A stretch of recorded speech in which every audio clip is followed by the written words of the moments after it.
আবারও প্রেসিডেন্ট নির্বাচিত হলে দায়িত্ব নেওয়ার আগেই ইউক্রেন রাশিয়ার যুদ্ধ থামানোর দাবি করছেন ডোনাল্ড ট্রাম্প।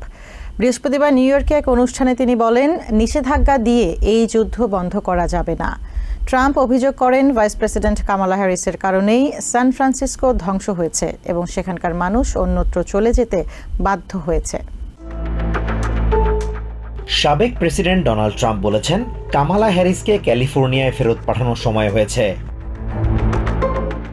বৃহস্পতিবার economic club of new York আয়োজিত এক অনুষ্ঠানে তিনি অভিযোগ করেন, কামালা হ্যারিস একা হাতে সান ফ্রান্সিসকোকে ধ্বংস করে দিয়েছেন। তিনি দাবি করেন, সান ফ্রান্সিসকোয় বসবাস করতে না পেরে সেখান থেকে মানুষ অন্যত্র সরে যাচ্ছে, ঠিক যেভাবে নিউ ইয়র্ক থেকে মানুষ অন্যত্র চলে যাচ্ছে। এ সময় ট্রাম্প দ্বিতীয় মেয়াদে প্রেসিডেন্ট হলে কি করবেন তার কিছু পরিকল্পনা তুলে ধরেন। বলেন, ইলন মাস্কের নেতৃত্বে গভর্নমেন্ট এফিসিয়েন্সি কমিশন গঠন করবেন তিনি। এরই মধ্যে ইলন মাস্ক তার এই পরিকল্পনার অংশ হতে রাজি হয়েছেন জানিয়ে তিনি বলেন, এই টাস্ক ফোর্স আর্থিক জালিয়াতি প্রতিহত করতে ভূমিকা রাখবে। তিনি আবারও প্রেসিডেন্ট হলে রাশিয়ার উপর আরোপ করা নিষেধাজ্ঞার বিষয়ে কি সিদ্ধান্ত নেবেন, এক সাংবাদিকের এমন প্রশ্নের জবাবে ট্রাম্প সরাসরি কোনো উত্তর না দিয়ে বলেন, নিষেধাজ্ঞা যত কম ব্যবহার করা যায় ততই ভালো।